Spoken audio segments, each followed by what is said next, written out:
Okay. Yeah, works. All right. I'll give it to you. Okay, or- yeah, danke. Oh, Yeah.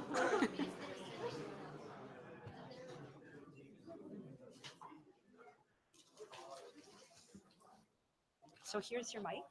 Okay. You can pass it around To the freely. speakers or to the audience? However, well, the speakers can use the microphones. Okay, so and that's all. Okay. up to you. Up to you. Either or, it's on and it works. It's gonna be fun. Okay. Yeah, it is. It is. All right.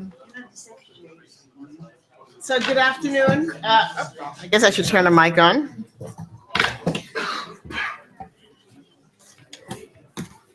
So we'll start in another minute or so. I'm going to ask my speakers to please come to the tables.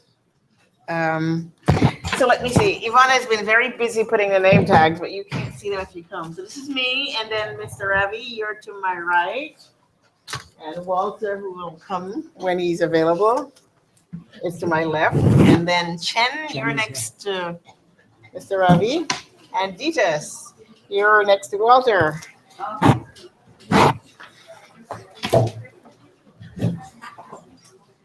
I love those. I love those This one. throw boxes. Yeah, I thought I they never were- had one before. I've Yeah, never seen yeah. one before. Yeah. Yeah. I was hoping there would be ounce boxes for our lunch. Decent. Oops. All right.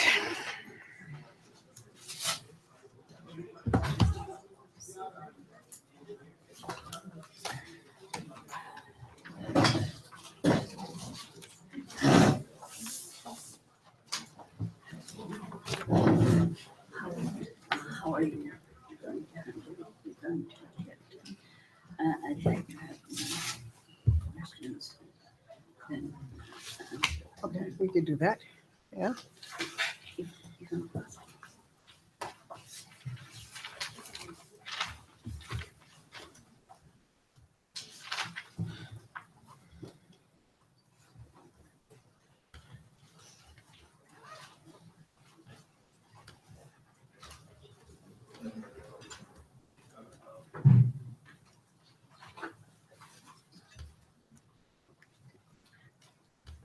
Okay, so now that all my speakers are here and you are here, thank you all for coming to this side event, which is co-organized by the Third World Network, which is a NGO that's have a very long history of working with developing countries and working in collaboration with other civil society, primarily from the South, but also working in coordination with those from the North, trying to ensure climate justice, equity, and fairness throughout this process, and also trying to provide as much information to ensure transparency and to ensure that there's a certain level of information that each of us have about the process, whether we're in the room or not. So, and these are usually presented in these TWN updates, which many of you, of course, know. And the first one is available outside the door. And we also have a booth, number 20, I think, 22, both at TWN and South Center. Now, the South Center is an intergovernmental think tank of developing countries, and we're based in Switzerland, and we were set up to support developing countries in their negotiation on a variety of issues, economic, trade,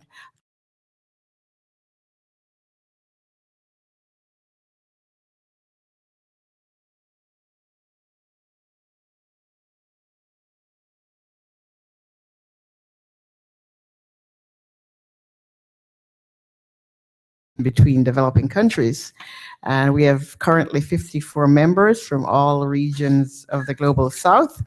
And today we're now in the climate arena, first day of the Bonn negotiation, which is the second since the Paris Agreement. So many of you were at Marrakesh and witnessed that process, and you know that we're in the process of formulating what many are calling the rule book for the implementation of the Paris Agreement. And of course, the key instrument for implementing the Paris Agreement is the INDCs, which are become NDCs under the Paris Agreement.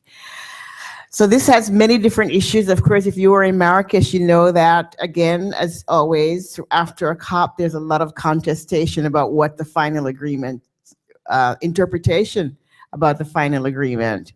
And some of the main issues that are arising around this are issues of who does what and the role of differentiation and equity, the nature of the rules and how they're set, and also the support for implementing not just the Paris Agreement, but implementing other climate actions that governments and countries may have, which depends on their particular circumstances, national circumstances. So here we are this afternoon for the next hour or so. We're going to share perspective, and I look forward to your active engagement with questions that you may have to the panelists. But we're going to start off with a short intervention by each of the panelists. Mr. Walter Schultz from Ecuador and G77 will join us when he's able. And Mr. Ravi will need to leave a little bit early to go back to other commitments. So we welcome all of you three panelists to be here with us this afternoon. And thank you for taking the time to come here. Now, Mr. Ravi Prasad is the chief negotiator for India. So he's very busy and very involved on multiple levels. So he's going to share briefly with us his perspective and the perspective from India on where we are and where we're going, and any other interesting things you might want to share, such as India's challenges and constraints in implementing NDCs. And I'll ask all the panelists to actually maybe talk a little bit about that.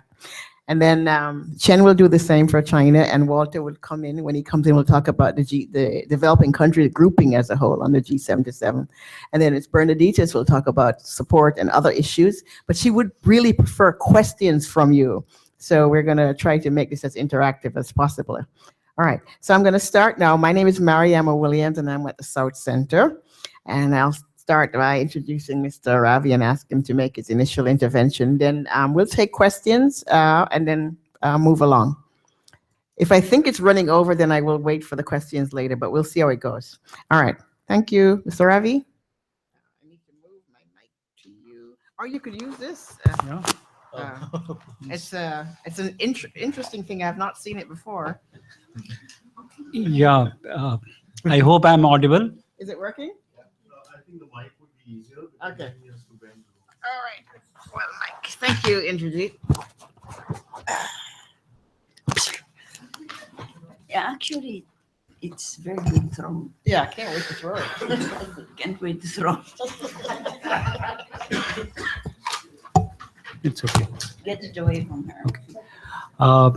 Thank you, Mariama, for that introduction. And thanks to TWN South Center for inviting us here today. It's always a good thing to collect your thoughts on the first day of the conference itself. And we welcome this opportunity of interacting with you all and share some of the perspectives that we have on how things are moving and where we are looking forward to the destination in this long journey. We are happy that we have moved ahead, and there is a sense of urgency. There is a sense of work to be done, and parties are all geared up to negotiate the finer details of rules, modalities, and guidelines on the Paris Agreement. And there is a effort by most of the parties to stay engaged and to move this process forward. As you all know, Paris Agreement has been an effort towards enhancing the implementation of the convention. So the convention is there based on the broad actions that we agreed to under the convention. Here is the agreement which tries to take it further, while at the same time respecting the basic tenets, the principles of equity and CBDR that is so firmly embedded in the UNFCCC process, and it has been carried forward to the Paris Agreement. So we see that our task is cut out. We need to look at enhanced actions. We need to look at how we can do better in terms of adaptation, in terms of mitigation, in terms of providing support to developing countries, to countries that need it, and to ensure that the trajectory of growth that the developed country practiced, and now what is in front of the developing countries are different. We treat a more cleaner path, we treat a more greener path, and we ensure that our carbon footprints are much lower than what was there when the developed country parties were developing their process of development. So in this regard, we hope and we are working towards mechanisms that can help this transformation, whether it is enhanced technology cooperation, transfer of technology from the developed countries to developing countries, in terms of enhanced finance support, in terms of enhanced capacity building support. So all these efforts are going on, and I hope that by 2018 or 19, when we finally conclude this exercise, we would have a better framework to work with. Although there are many causes of concerns also, which we would not like to ignore. We have found that the pre-2020 commitments are still not met. We have not seen the acceptance or ratification of the Kyoto Protocol by a large number of parties. It has not entered into force. We find that the commitment which was made in terms of mobilization of $100 billion per year by 2020, we are much below that goal. If you look at some of the recent works in the Green Climate Fund, we find that the level of project finance through public funding is very limited. Even the ambition is limited because they're looking at something like $2.5 billion per year, which is much below what is the quantum of finance needs that the developing countries parties have.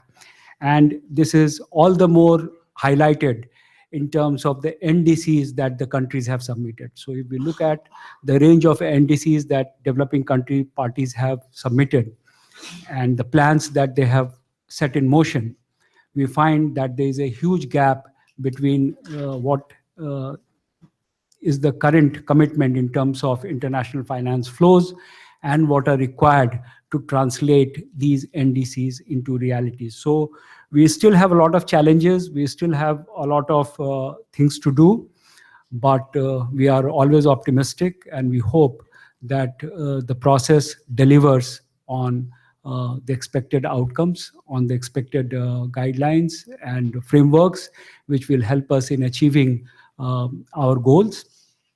In terms of India's actions, as you all know, we had a voluntary pre-2020 commitment. We wanted to reduce the emission intensity of our GDP by 20 to 25% over the 2005 level by 2030, by 2020, and we have already achieved about 12% reduction by 2010. 2010, our BUR is reporting reduction in emission intensity of 12%, and we are sure that by 2020 we'll achieve our pre-2020 target. In terms of our future commitments, our contributions, we have a goal of 33 to 35% reduction in emission intensity of GDP, which is going beyond what we had planned for 2020. We also have indicated that we will have over 40% of installed energy capacity from non-fossil fuel sources. So that is another major component, and we have very ambitious targets of renewable energy. We are planning to generate about or install a capacity of 175 gigawatts by 2022, which is around 10 to 15% increase in the capacity that we had. And it is a real ambitious target that we have in front of us, but we are making all out efforts to achieve this in terms of solar and wind and other renewable sources. We also have a commitment in terms of the forestry sector, where we plan to create an additional carbon sink of 2.5 to 3 billion tons of CO2 equivalent. So that would be over our current levels. we would be doing it by 2030. India is one of the few countries, as many of you would be aware, where the forest cover has increased. The state of forest report that we release every 2 years, we have registered a marginal increase in our forest cover in the last few years, and that is a very welcome news because India is a very large country, and forests are an intrinsic part of our growth, of our evolution, of our livelihoods, because a lot of people depend on forest products who live in the vicinity of these forests. So we have important targets related to that. And in terms of what we expect from the international community, from the developed countries, is an increased flow of finance. We expect concessional finance for renewable energy, etc. We expect a better flow of technology transfers, an easier, more convenient regime in terms of IPRs, and this whole area of ensuring that the transfer of technology, the cycle that we have for these transfers is shortened. We are able to adapt and adopt new technologies quickly to the needs of developing countries. So these are some of the expectations that we have. But given our budget, given our resources, we are committed to do the utmost that we can in the current scenario. And we continue to be very upbeat and ambitious on our climate action. So I won't take long. We have very esteemed colleagues here, Chen from China and Ditas from Philippines, who have much more to add to what I have just said, and add many different dimensions to this discussion. So with these words, thank you, South Center, and thank you all for being such a patient listener. Thank you. Thank you very much. So I'll take questions of clarifications, all the big political questions, other questions we'll do at the end of each of the speakers. But if you have specific questions of clarification for Mr. Ravi, I'll take those now. Yes, sir. Wait, Sorry, just one clarification. Did you say create 2.5 to 3 million carbon sink by 2030? Just to confirm the number. It's 2.5 to 3 billion tons of CO2 equivalent. Thank you. Any other questions of clarification? No. So we'll move now to Chen from China. So Chen is the Director of International Negotiations for the Chinese government, and he will really again share his perspective on how the process has been going since Marrakesh and the way forward in terms of what you think are some of the important dimensions. Mr. Ravi has flagged a number of issues. He talked about, of course, that the Paris Agreement, and what we're here to do is to enhance the implementation of the convention in terms of the very critical issues and principles of equity, CBDR, and the comprehensiveness in terms of adaptation, mitigation, all being treated equitably. And he talked about areas of concern. So that we're very keen to hear what you think about the areas of concerns. And again, he also flagged the ambition of developing countries in terms of, as been expressed by their actions prior to the NDC, but also in their NDCs, and then that there is a ambition gap in terms of on the support side. And this will have implications for how countries can move forward in terms of their implementation, but nonetheless shared what India has been doing given the constraints of the gap in international support and the expectations forward from those side. And details tell us a lot more about what that might be in terms of finance and so forth. So now you. Thank you very much, Chair. And we are all old friends to the South Center and TWN, so I'm very happy to be here and to share some perspective from other developing countries. Actually, many points have been said by Ravi, and I did indeed share most of his views. That just a couple of points that from my delegation that on this matter.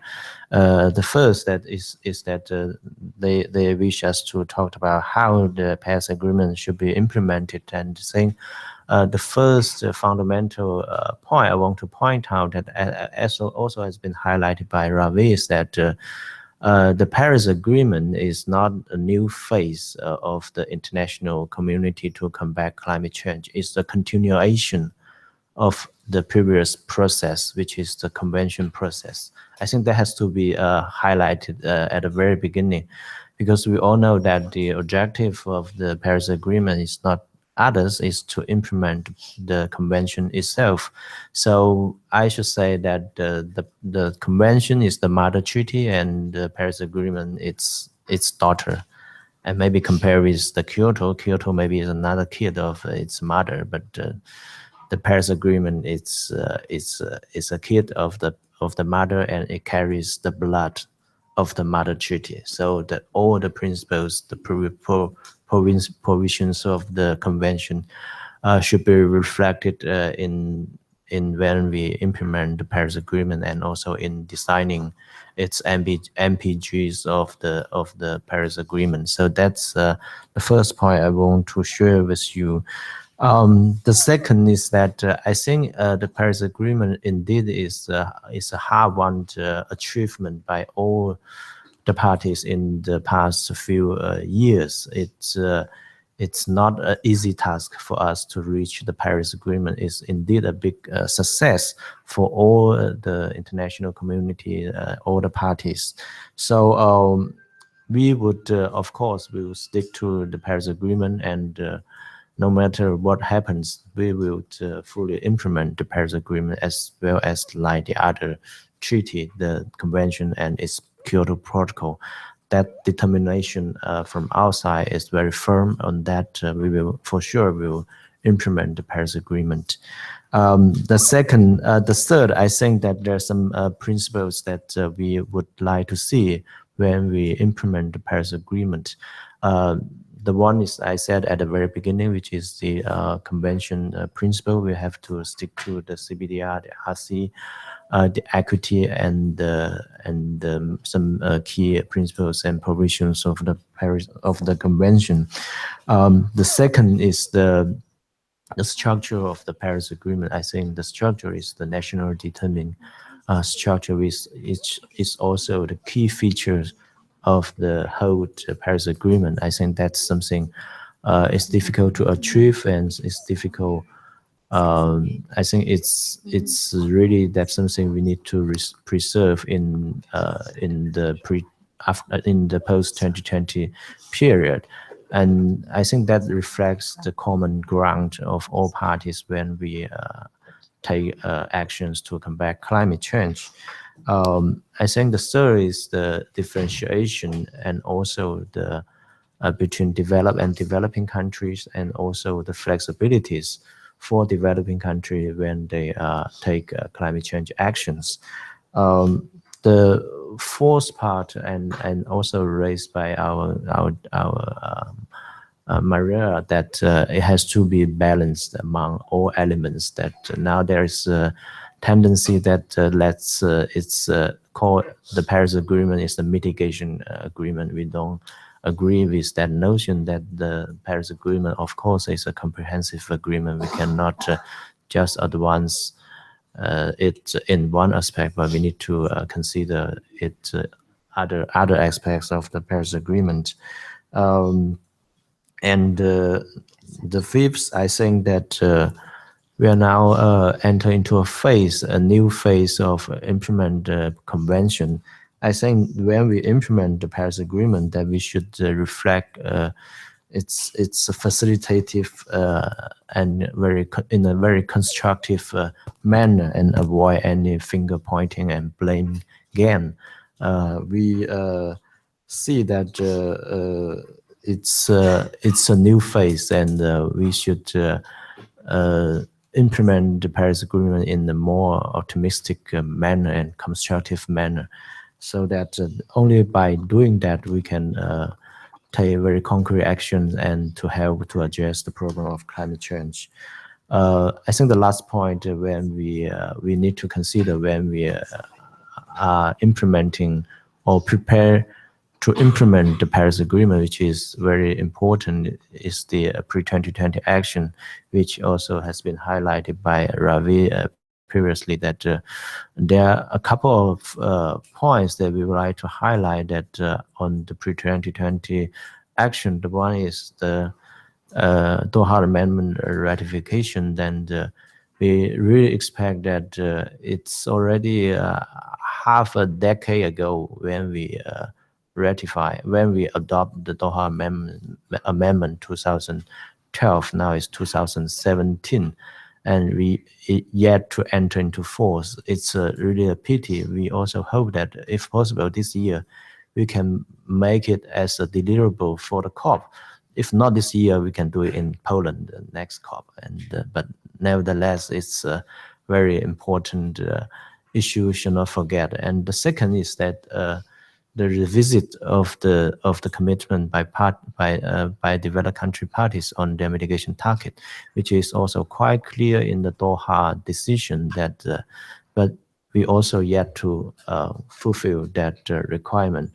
The third one is about 100 billion US dollars per year by 2020, and that although we now see a roadmap prepared by developed country, but I think that is still a little bit far away from the expectation of many developing countries. And now there are the more resources are mobilized through markets, through private sector, but indeed, and less enough sources will be provided by the public sector through developed country parties.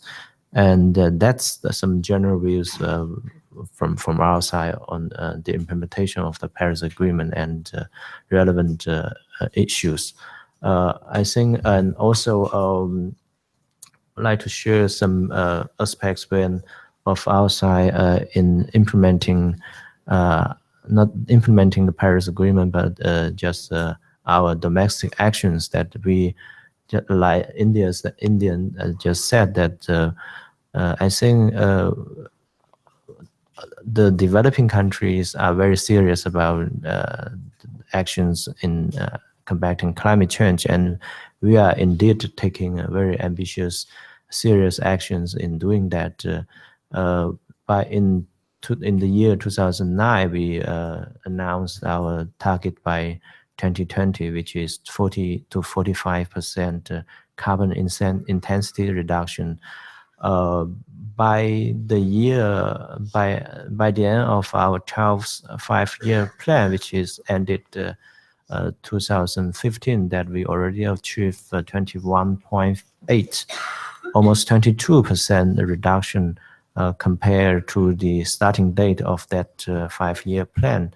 And we are aiming at to do another 15% reduction for the current five-year plan, so that by the end of 2020, we will overachieve. If can fulfill the target in this five-year plan, we will overachieve our 2009 announcement that we would quite close to 50% reduction in carbon intensity by 2020. That's really a very significant achievement by our side, and also that will lay a very good foundation to achieve the target laid out in our NDC, which is 60 to 65% by 2030.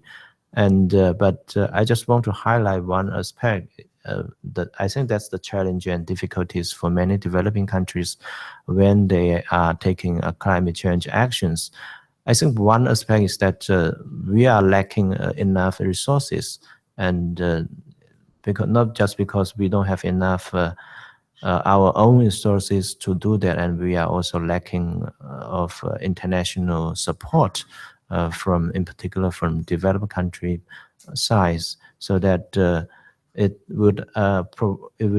really a challenge for developing countries to take more ambitious actions. I think if more resources could be provided and more ambitious actions could be expected by developing countries.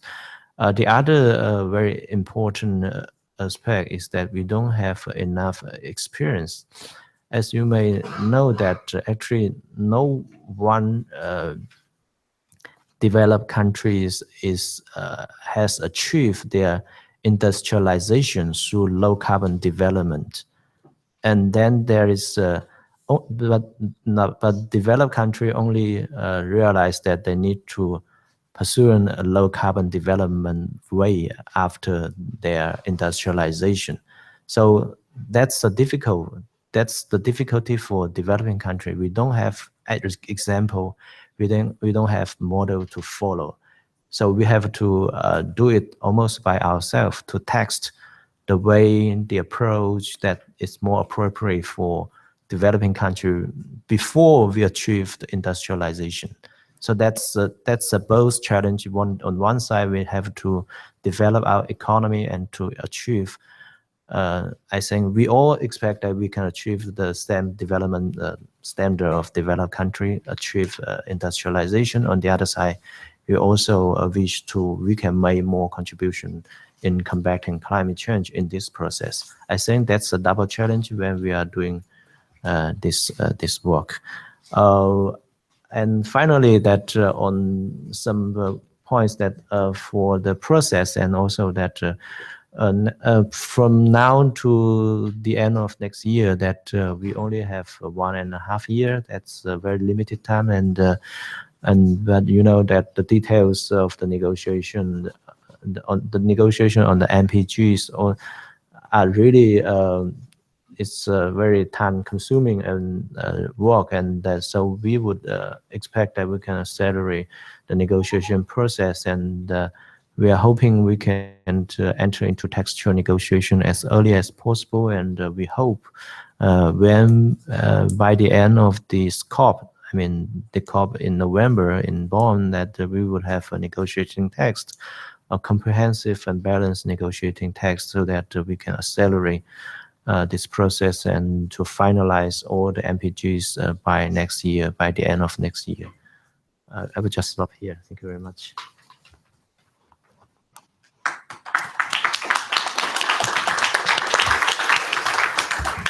Thank you. And once again, I open up the floor for any questions of clarifications that you may have for Chen. Okay. And then just to report that Ecuador, Mr. Walter, who's the G77 chair, will not be able to join us, so we can continue our discussion. I'm going to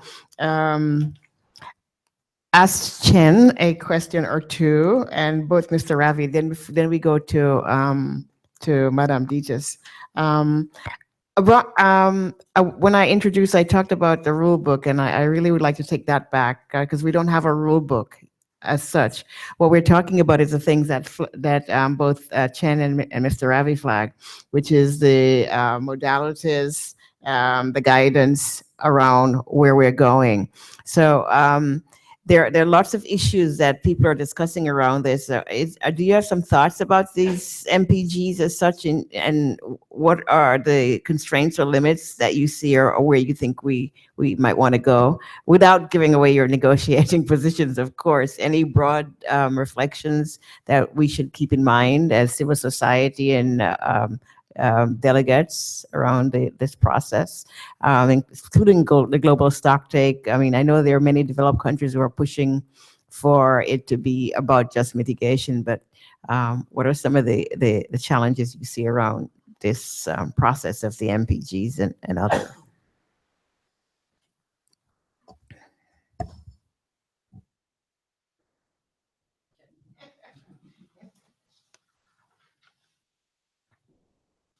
I think just give some general views on the development of the MPGs, and I will go to the details because we don't have enough time here to go to the details. But just a couple of points that some MPGs are actually very very complex. And for example, the MPGs for the transparency that really involves a lot of detail and a lot of technical work.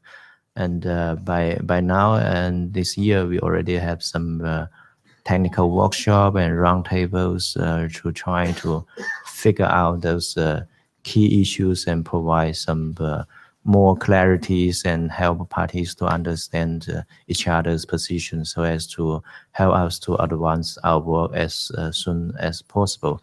I think that's a very useful way, and we would very much welcome more technical work could be done than before we could really advance the negotiation ahead. And but just the other points that I want to highlight is there's a calling by some partners that seems we are now in the Paris Agreement era, and all the MPGs should apply to all parties without differentiation. That's something that we really can agree with. As I know that, as I said, the transparency is one aspect that we really need to consider the differentiation between developed and developing countries, because many developing countries still do not have adequate capability to fulfill or to do the transparency, the MRV work as what the developed country can do, so that we, in developing those kind of MPG, we should give developing country more flexibilities, and also provide more support to enhance their capability. We all wish we can fulfill the task as possible as what our developed country partners can do, but indeed many developing countries still do not have adequate resources. We don't have enough capability to do that. I think that's the constraint that many developing countries are facing, and many negotiators actually are not those peoples in their country to really implement their actions. We are just negotiators, but maybe we are not responsible for implement in home the actions that we agree in the international process. So we must be very careful about any the commitments and any action we are going to do when we bring back those commitments home. And if we can't implement that, it's really something that we don't want to see. And I think I will just stop here. Maybe Ravi could provide more insights. I think Chen has covered most of the things. My simple take on this issue is that we already have some frameworks in place. So when we look at enhancement of the implementation of the convention and the Paris Agreement in totality, which covers nearly the same set of issues which are there in the convention, we need not reinvent the wheel. We need not redo a whole set of guidelines and technicalities, adding to the load of work to be done by different countries. So we have to really consider a kind of approach where we are very frugal and economical in making any additional guidelines. So if we look at transparency framework, we already have a transparency framework which is in place.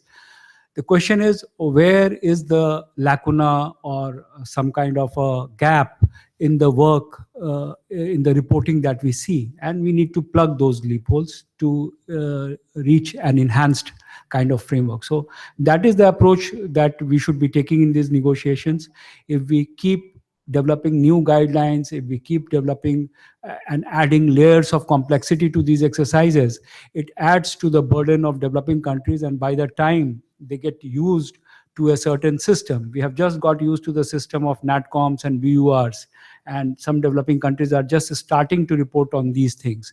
We need not further complicate it by adding a newer set of complicated guidelines where countries will take 2-3 years to really grasp the essentials of how this is to be done. And given the constraints of domestic capabilities in many developing countries, it becomes always a challenging task. So my idea is that we should keep these things simple.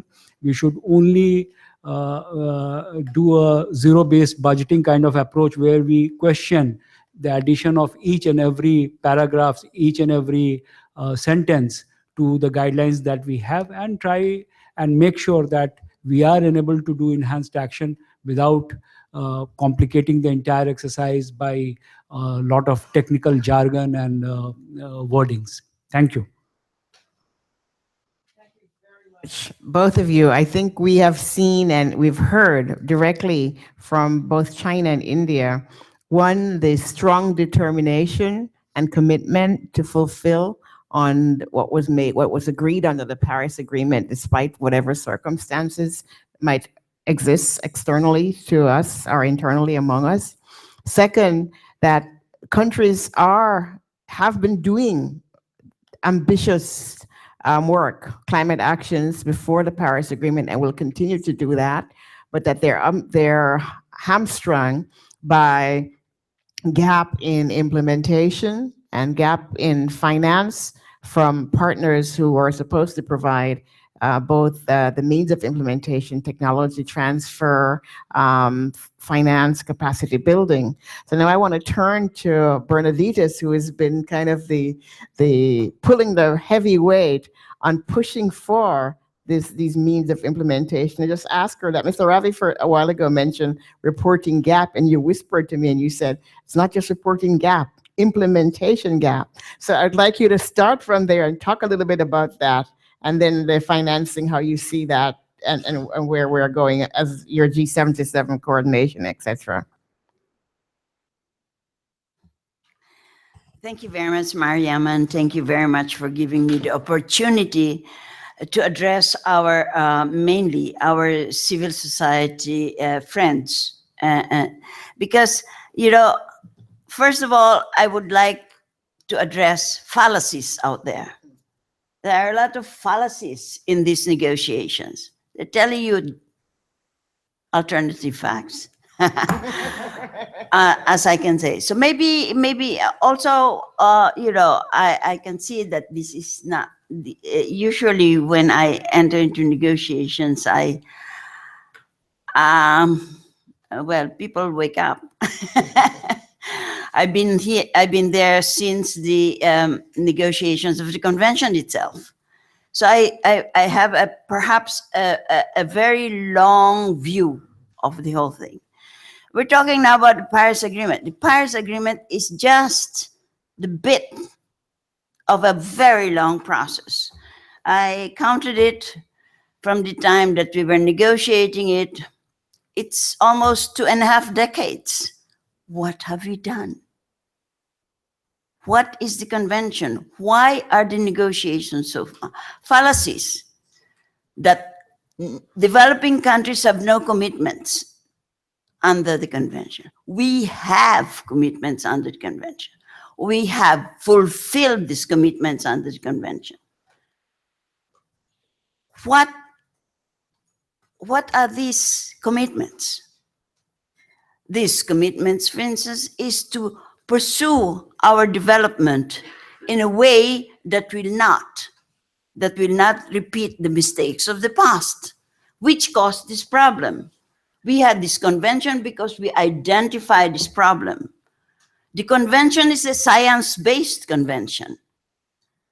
The Second World Climate Conference in 1991, I think, said, you know, hey guys, you're having problems, and gals. So, gender equity. We're having problems out here, and the problem is causing climate change. And what is this problem? And this is a problem that has been identified by scientists, but why did they put it in the political agenda of states? Because if you want to take policies, you have to put it in the political agenda of states. You cannot just scientifically talk among yourselves and answer. Okay, first we had the convention, first assessment report, IPCC. Second assessment report, we had the Kyoto Protocol, which means what? Which means that we rendered the inadequate commitments of developed countries under the convention. That's what the Kyoto Protocol is. And the commitments of developed countries are on limitations. Limitations, because developing countries have very low emissions. Even now, even with these two big, huge countries, developing countries that are with me at the table, look at it. Per capita emissions still are very low, depending. And what is it that the convention says? Friends, if you have only one article that you will read in the convention, please read Article 4.7. Article 4.7 will show you what is the balance, the key to the balance of common but differentiated responsibilities. And Article 4.7, what does it say? Article 4.7 says that developing countries will continue to implement their obligations under this convention, because we do have obligations, like I told you. The implementation of our obligations will depend on the implementation of developed country parties. By the way, the annexes to the convention have nothing to do with developed and developing. That's another fallacy. The annexes to the convention refers to the level of historical of responsibilities for historical emissions. Like I said, we have identified scientifically a problem, and we identified who caused this problem, what caused this problem, right? And that's how we develop the annexes to the convention. I'm going until Marrakesh Accords, 2000, third assessment report, fourth assessment report. Of course, we had the Bali Action Plan. The Bali Action Plan, actually, if we put it into implementation, we would have done something about climate. But then, of course, some countries felt, yeah, we really cannot do this. So maybe what we should do is push the responsibilities over to developing countries. Anyway, they're getting better, aren't they? They're getting better because we need to get better. Climate actions we have undertaken for more than 2.5 decades now. That's one thing that I would like to underline.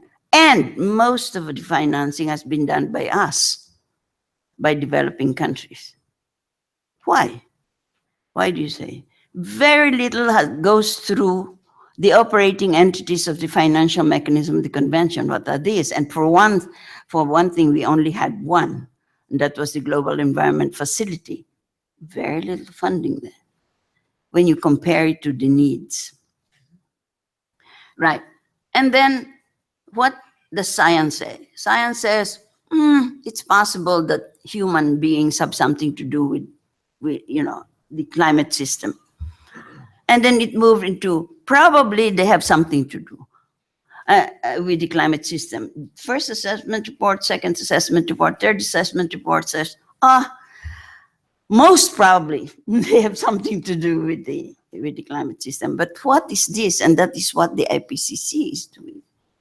And then until we get the fifth assessment report, which says there is, I can never pronounce it, incontrovertible evidence that there is human interference in climate. Human interference in climate. So we said, right, so what is happening? What do we have right now in the Paris Agreement? In the Paris Agreement, wherefore, we had a shift of commitments. Developing countries now have commitments. They don't even want to talk about Annex 1 and Annex 1 in the Paris Agreement. It's only developed and developing, and that's why the fallacy goes on that the annexes are about developing. It is not. It is not. It's about responsibilities for historical emission. So You have more, you have more responsibilities right now for limitation. What is the main responsibility of developing countries under conventions? Sustainable development. Very early on in the negotiations, we said what we are negotiating is the pace and the path of our development, of our economic development. How are we going to do it? We have the obligation of doing it in a way that will control and prevent and reduce emissions. Limitations are there. How do you ask? I always ask my developing country friends, how do you ask somebody who is eating once a day to diet? If you have very little emissions, what will you reduce? What will you limit? How will you limit that? First, you give that developing country, that person, 3 meals a day, at least. And then you ask him, don't eat too much, so you don't get fat like your neighbor. Don't eat too much, just eat enough in order to be able to attain that standard of living that you will need. So that is the main fallacy that we are doing. And the second thing, and because I'm supposed to be doing financing, is financing, by the way, is not just money. It's what you do with money. The financial resources. Why from the common but differentiated responsibilities, differentiated because the responsibilities for historical emissions, common because it's all our thing. From that flow, and if you look at the negotiations that have gone on, including from the onset, flow the obligation to provide resources to developing countries. Because the reason why there is a concentration of greenhouse gases out there is industrial revolution, which means that developed countries have then developed the necessary technology. It's accepted, it's recognized, it's agreed. It's Principle 7 of the Rio Principles, which is the principle of common but differentiated responsibilities.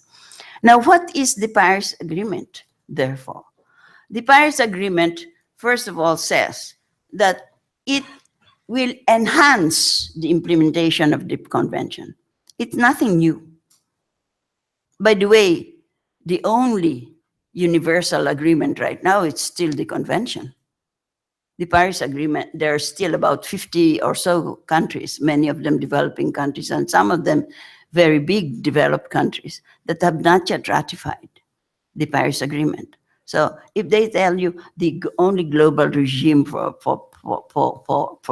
climate is Paris Agreement, I think that is really one big fallacy at the moment.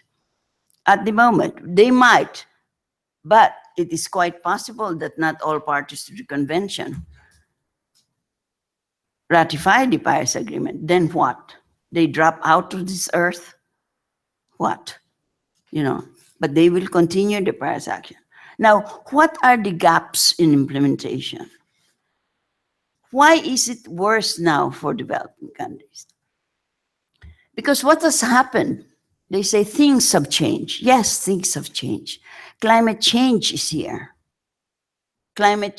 Extreme weather events are increasing. I have my dear colleague from El Salvador, one of the most vulnerable countries in Central America, will tell you what they have done what they have undergone for the past, year, Antonio? How many people have died? And every time it's doing. So while we are blahing about how we can push the commitments over to developing countries, we are dying. We are dying and we are not getting the necessary means of implementation. Means of implementation means, how do you implement your obligations? And that has been recognized from 2.5 decades ago. But that is the gap of implementation, and that is there.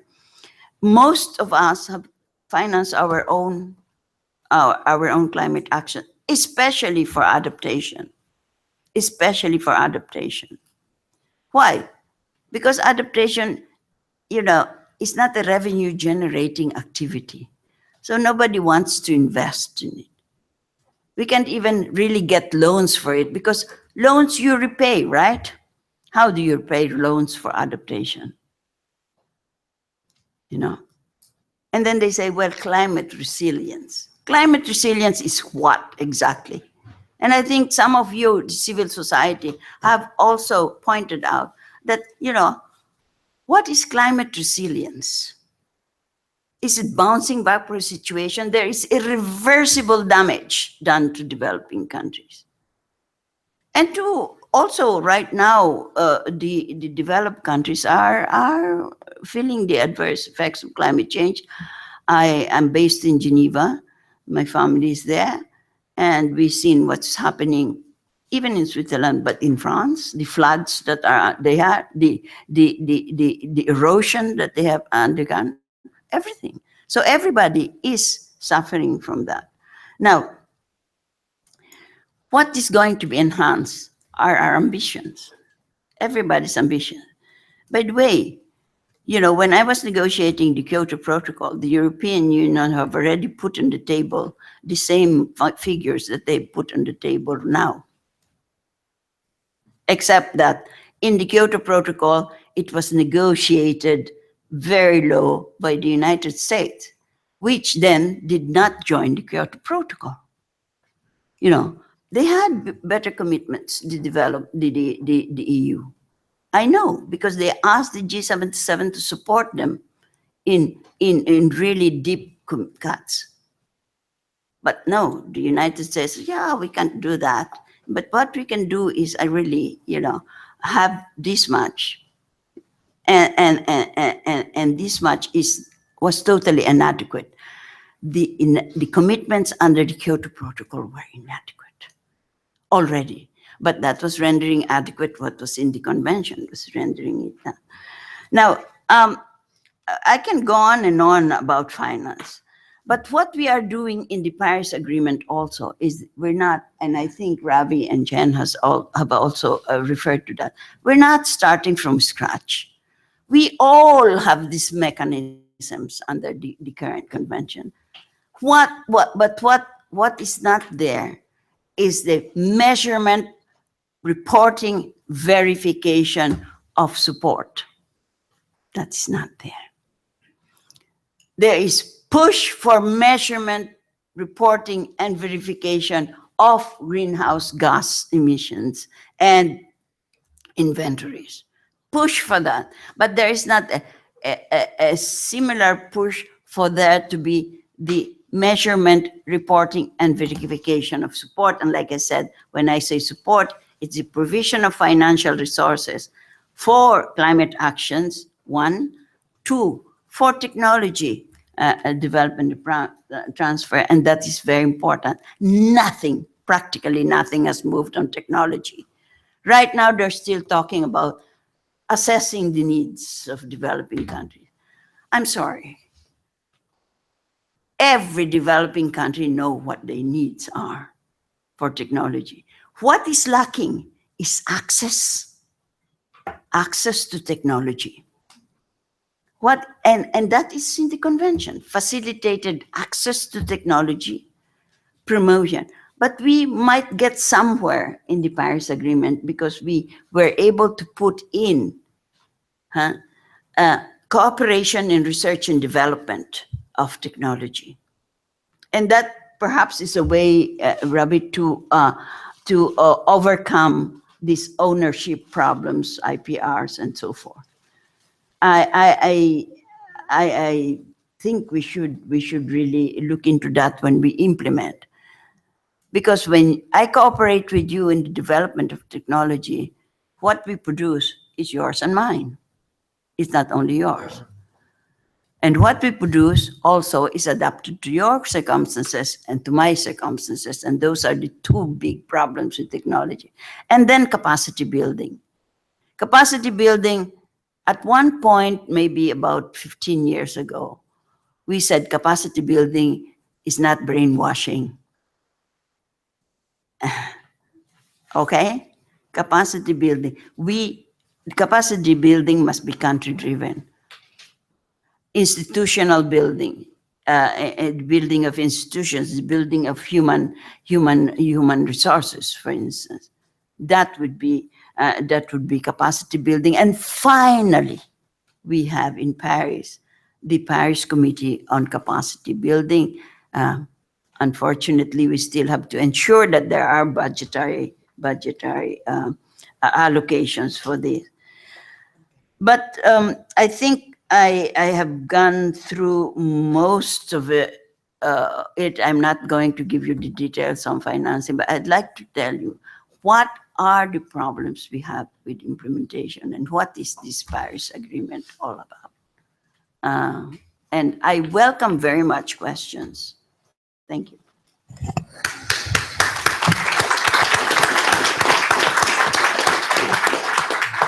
Thank you, Ditas, really for actually starting us back from where this all started and why the governments were involved and why it is that it's been a long march, a systematic process of trying to dealing with climate from a scientific perspective, looking at the relationship between the annex and trying to debunk these fallacies that persist. And really get in the way of us achieving actions. And it's very important that you point out that 2.5 decades, and we haven't really done much within the context of managing climate, and that developing countries are still on their path to achieving sustainable development, which includes eradicating poverty and providing modern access to energy and sanitation to people in all of our countries. And that part of what they struggle now is we now have to manage climate, as Chen talked about. We have a double set of action. We have to develop, evolve, to create the material circumstances and all of the various things that people need to live and survive in the context of a changing climate and in the context of trying to develop on a path that no other countries have gone to before. So we are almost an experimental pathway of trying to industrialize and provide the necessary things that people need to live and grow on in a context of trying to do it with clean energy and under constraints where there is the financing that was promised has not been delivered. The technology transfer that will facilitate us doing these things have not yet occurred in any significant way. So thank you very much, Dita, for your knowledge and your experience and your sharing and really breaking this down into really chunks that we can understand and help to demystify when these myths come up. I want to turn it over to the audience. We have about 20 minutes or so for question and answers. And your comments and your observation, really, we want this to be very interactive. We want you all to share what you're seeing and what you're experiencing in your countries and with other civil society actors who may not be here. So please feel free to participate and ask and make your own observations and comment. Yes? And Yvonne has the blue box that she'll happily toss to anybody. So, yes. No comments. That cannot be. You have Ditas here with vast experience. You have India and China. We have lots of issues around the conference. Of course, the 800-pound gorilla is what the US will do. And how we will manage. We hear that developing countries, particularly China and India, have made a commitment to persist on the path of the Paris Agreement despite all circumstances. Yes, sir. Please identify yourself and make your comments or your observation and say who you may want to direct it to. I'm Timo Tyrväinen, Chief Economist of Climate Leadership Council, Finland. So I would be pleased to hear the view from India and from China on something which I hope that I picked it correctly from Ms. Muller's comment. In a way, the argument, the phrase that developing countries have not seen any transfer of technology from developed countries to developing countries. I think she talked about technology related to climate, and emissions. But in a way, I would be surprised that it would be so much different in this field as if compared to all the other kinds of technology which have been moving from developed countries to also to your country. So I would be pleased to hear your evaluation on this issue.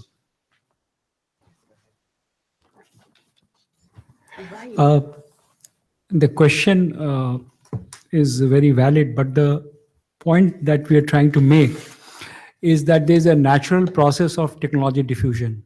There's a technology lag when it travels from the developed countries to developing countries. And there are issues of costs.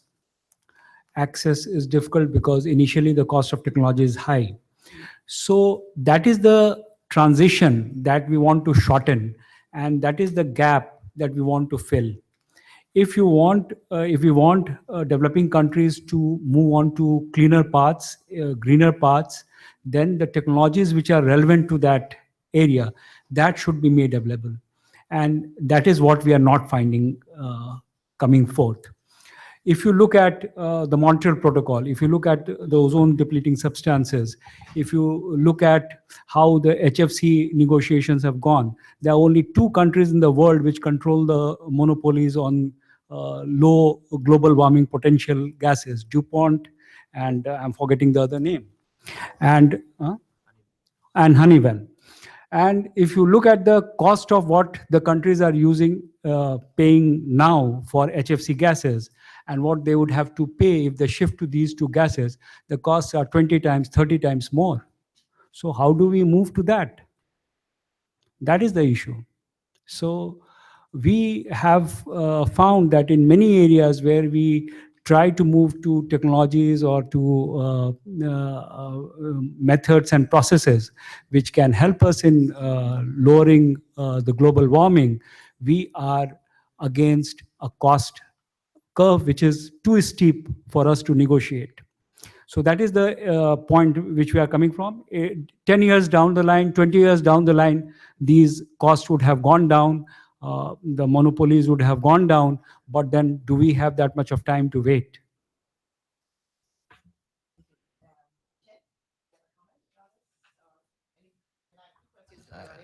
Yeah, I think Ravi almost covered all the issues that because under the framework of this convention, we are not talking about the normal commercial transfer. We're talking about how to fulfill the commitment by developed country to developing country in terms of providing technology transfer support. So that's a different story compared with the normal commercial exercise. And we have been calling for if you cannot, because many developed countries argue that all the technology are owned by their business, that their private sectors is not up to the government to transfer those technology. But on the other side, we also made some proposals that we create a special fund in order to provide special resources to support those kind of technology transfer, because we are facing a lot of, just Ravi said that there are a huge cost when you're applying, when you want to get access to those kind of technology. One aspect is that the cost of the IPR, the patent, you have to pay a lot in order to get the technology you want to use in combating climate change. So that there's really a lot of difficulties, but we are very frustrated that when we want to talk about these issues, that our partners just say, well, we don't want to talk about any transfer, we don't want to touch upon any wordings of IPR. So it's very difficult actually to push this discussion ahead. So that's the dilemma that we are facing now. I'd just like Vikas to respond to the question. It was also emerging from her presentation, and then we'll go to the 2 participants. Very briefly, what we are talking about is facilitated access, transfer and effective transfer. What is an effective transfer of technology? You know, and that has not taken place. It's not selling me or giving me energy saving light bulbs, but giving me the possibility of doing it myself. Then that is effective transfer of technology. and access to technology. By the way, Ravi mentioned the multilateral fund, the Montreal Protocol. They also found out that a lot of these technologies are in the public domain. It's not in the private hands, as we are usually told during negotiations. Thank you. And now we go back to the audience. We have two. I don't know which one was first, but I'll start with you. And then yes, and please again identify yourself. Thank you. My name is Manjana Milkorite. I'm a researcher at Purdue University, and I have a question again for Mr. Prasad and Chen, primarily. So I think we can speculate about what the US is going to do, but it's fairly safe to assume that they will diminish their contributions, both in terms of mitigation and finance, most likely. So my question concerns the effectiveness of the agreement and of the Paris Agreement moving forward, and what you would expect from maybe another couple of other parties to increase their contributions if the US steps back to make up for the gap that they might be leaving. So what will be your expectations moving forward on that? Okay.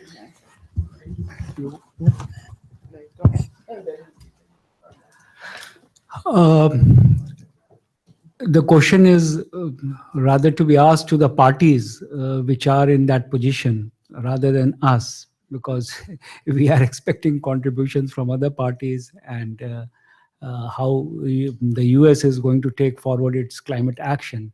It is for them to decide.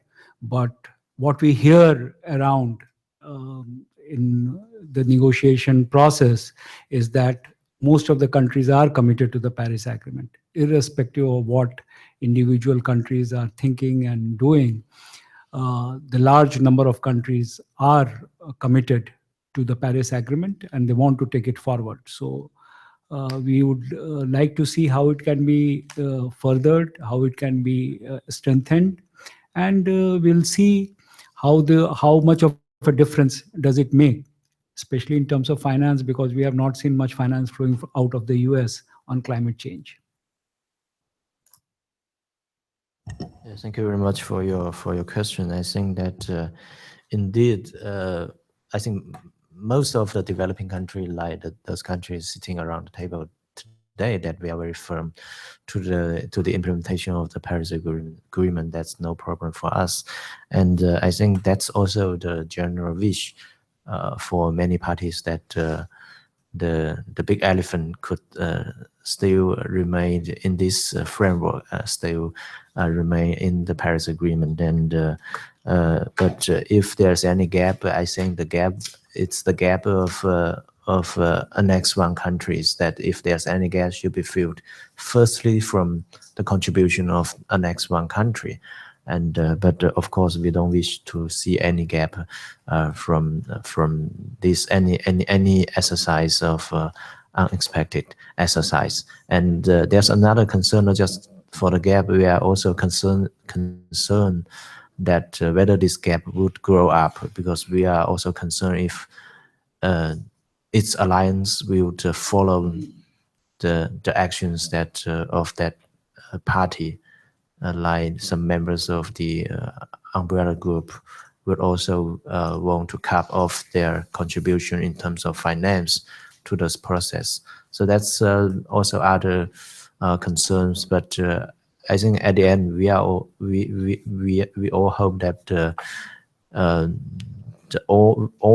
we can all join hands to work together to combat climate change. We don't want anyone get lost in this process, because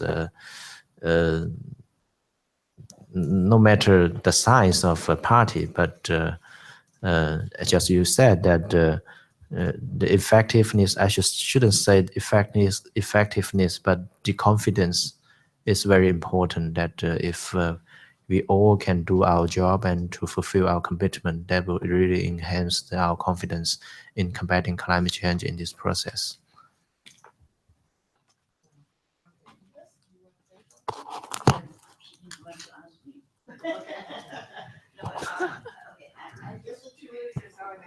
But I will say it anyway. I know that I come from a small country, and that probably whatever contribution that we have, even if we double, triple, quadruple, it will not make any change. And I deal with financing in this convention, but I tell you, I just want to tell you one thing. I'm not very as much concerned about cutting, about their cutting their contribution to finance. That's not what makes me do climate action. You know, it has, for one thing, it has been not adequate. Promises, you know. They cheaper to 100 billion. That's 100 billion is a goal to mobilize jointly. It's not a commitment to any amount at all. And it is conditioned upon meaningful mitigation actions from all of us, from all developing countries. It's based upon transparency of information. It will come from all sources and channels. Where does it come from? Have we seen it? Right, that's one. The other thing is, what I'm most worried about is if they don't take climate action, the necessary climate action, because that affects all of us. And me as a very, very, very, very vulnerable developing country. That's what I'm worried about. Because instead of acting for the benefit of future and present generations, like they say in the convention, what will happen is that if they take adverse climate action, then it will really condemn present and future generations. We have already lost decades of action, and we are going to go even deeper into oblivion with climate change. That's what worries me. Money, not too much, but actions is global. You know, actions are global. It will affect the whole climate. That's the problem with climate change. Thank you. Hi. Yeah, thank you. Yes, my name is Anna Peters from Federation of Young European Greens, and I have one question. Of course, we all know that growth leads to exploitation of resources and then emissions and so on. And we all know that the global north, of course, is mostly responsible for all those emissions. But what is your idea of economical change in the concept of degrowth? Do you think that the global north should actually start right now with changing of their economical concept and start maybe a new idea? And what do you think about your country's economical structures for the next 10 to 20 years? Do you think your country should actually lead to economical growth and someday maybe degrowth? Or what do you think about that? Thank you.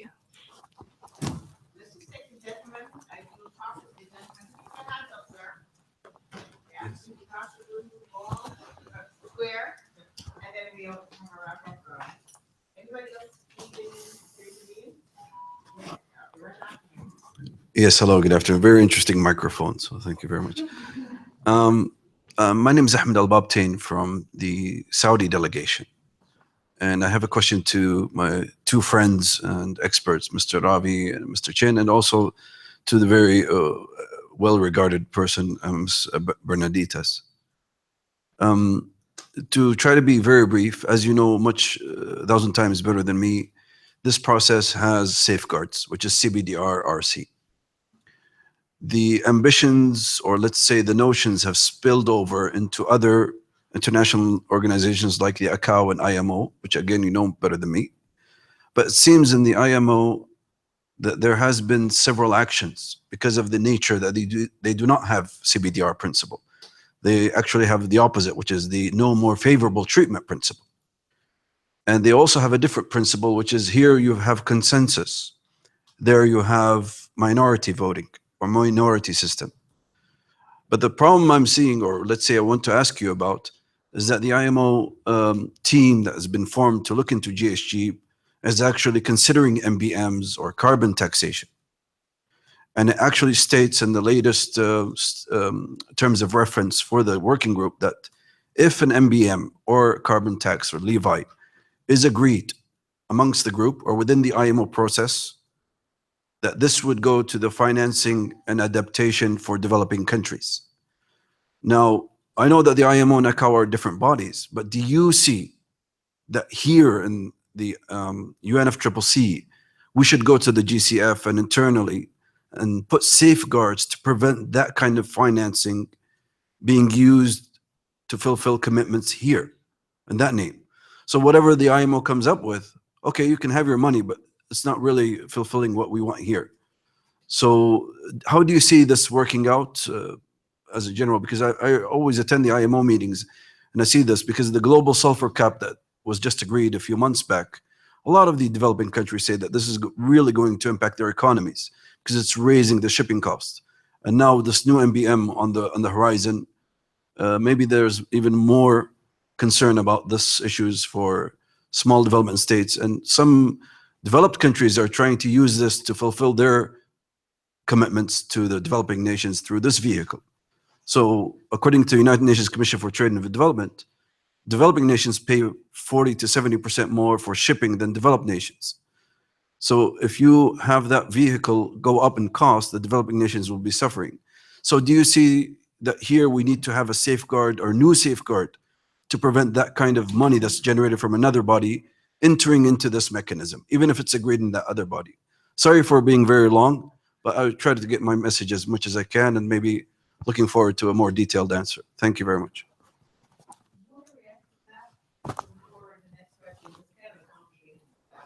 Question? Yeah.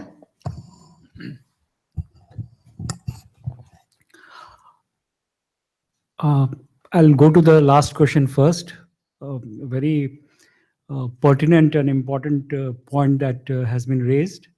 And if people have been following the ICAO and IMO negotiations, India is one of the countries that has expressed reservations on the ICAO CORSIA mechanism, the global market-based mechanism that was agreed in Montreal in the recent past. So very rightly, these bodies have not taken into account some of these important tenets that are the bulwarks of the climate change framework, including equity and CBDR. In fact, I was amused to find that the ICAO resolution talks of carbon neutral growth by 2020. It says that any enhancement in international civil aviation emissions above 2020 has to be offset by purchase of credits. And the Paris Agreement itself does not talk of any kind of peaking for developing countries. So there is a lot of contradiction between what the ICAO has already decided and what IMO is on track to copy in the coming months. But the fundamental fact is that they are not in consonance with the Paris Agreement or the UNFCCC. And that is something which we have been trying to share with our colleagues in the developing world. We have been saying that there are a basket of measures which help us in improving the emissions from in the civil aviation or the maritime sector, which are voluntary in nature, which are in line with the country-driven nature of the nationally determined contributions, because each country decides which sector you are going to work or focus in. And this kind of impositions from international bodies trying to tell us that you have to be carbon neutral by 2020 in civil aviation, then in maritime sector, in other sectors, are totally against the spirit of the Paris Agreement. So the point is very well made, and we need to enhance our understanding, our coordination, our capacity to undertake these difficult negotiations where there are various other rules which are in place. But if you have noted some of the statements being made by G77 and China in the openings plenary and in APA, we have been trying to put forth this idea that any international body or forum which talks of climate change must be respectful of the basic principles of the UNFCCC and the Paris Agreement, which is equity and CBDR, and must take into account all that is entailed as a result of that. So I think many countries are looking at some of the issues that you have raised, and it will be very crucial for us to really take a full stand on that. I'll just briefly touch on the other question because it talks about growth paradigms and degrowth. For countries where 1/3 of the population is still below the poverty line, where about 1/4 of the population doesn't have energy access, it's very difficult to think in terms of degrowth or another model of development, because we are still to make sure that the citizens have the basic requirements of civilized existence. So we are still far away from that kind of a scenario, and we'll see how we can look at these paradigms or models in the years to come, but not at the present juncture. Thank you. I think we'll just go to the lady's question because Ravi already elaborated a lot to the IQ, IMO issues. There's some source on the development pathway from our side that because our definition of the problem of climate change is that the problem of climate change is caused by development, actually, and it also has to be addressed during the process of development. If you don't have the development level, you will not have the ability to address this problem. So one of the big tools, I should say, that for the international community to combat climate change is that if we have enough development, then we will have enough resources to come back with that. But for developing countries, that I should say that although it's a burden for us, and also it also provides some opportunity for developing countries to do that. If you look at the green low emission and climate is resilient development, which has been defined by the Paris Agreement, actually are also in line with almost all the sustainable development goals. That kind of synergies actually will enhance the response to climate change under the framework of the sustainable development. And also that we also believe that the active engagement in combating climate change will also generate very much co-benefits on like the issue you mentioned, that I think it's an opportunity for us to upgrading our economy structure, and also to promote sustainable development, and also to protect our environment. Because in our country, we are also doing that. We're trying to streamline climate change policy into various of policies like economic, energy, and environmental policies, that we see the synergy among them, and we also see that this is an opportunity for us to do it better. And also another aspect is that I think the demand of implementing the NDC, the contribution, also would push forward the progress on technology innovation. That's a very important aspect. As I said, that maybe we can only rely on our economy to development to combat climate change, and also the technology transfer, the technology innovation and development is one very important aspect of the development. So that I think at the end that we will be able to combat climate change, and with our technology, I think that we shouldn't be so pessimistic, and we should be more positive, optimistic on this problem. Okay, and I'm gonna get details. I'm gonna give you the last word. We're out of time, but we started a little late, so I'm gonna beg the advisor for a little bit, 2-3 minutes. But I would like to take your questions since I did promise. So please make it very sharp and very quick, and then we'll ask Ditas to wrap up. Okay. And then each of the panelists can, yes. Thank you very much. My name is Hannes. I'm here with the Swedish youth NGO called Push Sweden. And my question is perhaps a little less technical, but as we all know, that climate change impacts have huge impacts on migration patterns and displacement around the world. And we will probably see much more of that. So my questions to you is, in a time where we see walls being built rather than bridges and human mobility is threatened, do you see this as an important issue when it comes to adaptation in developing countries? And if so, what do you see would be needed now in order to address the issue?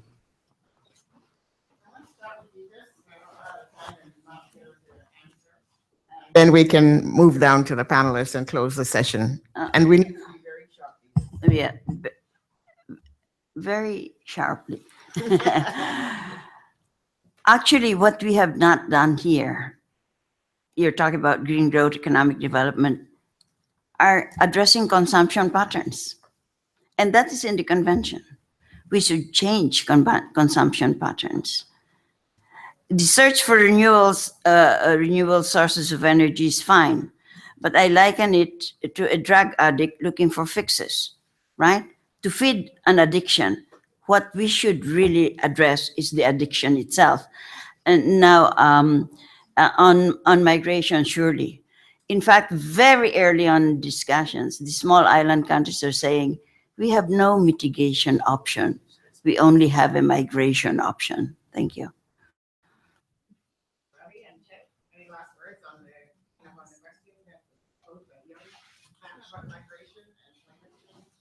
in this context.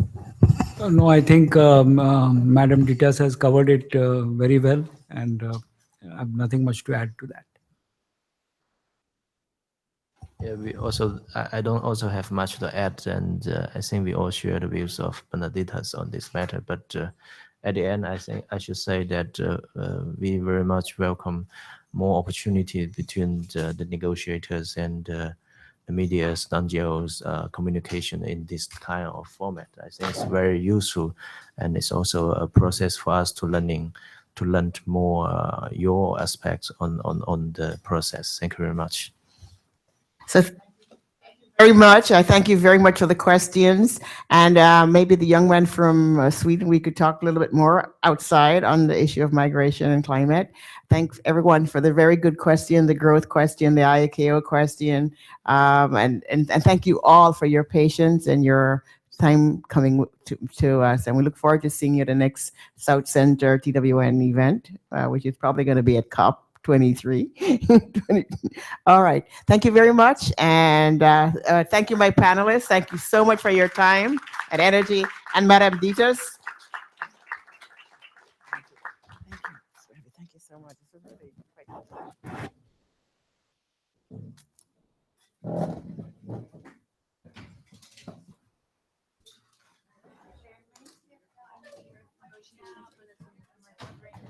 Hi. Thank you for coming. I was wondering if my time was Sorry? A little bit, yes.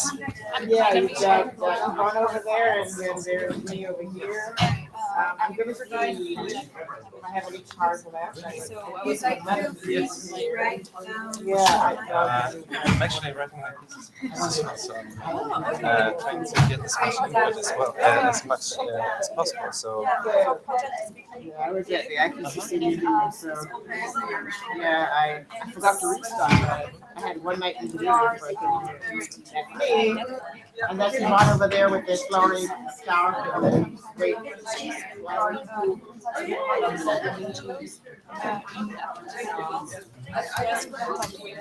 Either young migrants or activists. Videos of them, like testimonies of them, and also they send pictures and like written testimonies, and we're trying to connect from different countries. sounds really interesting. Yeah. Do you have a So we have a Facebook page for now. Yeah. We are building the website. Yeah, and I can give you my name and email address maybe. Sure. What's the subject of your thesis?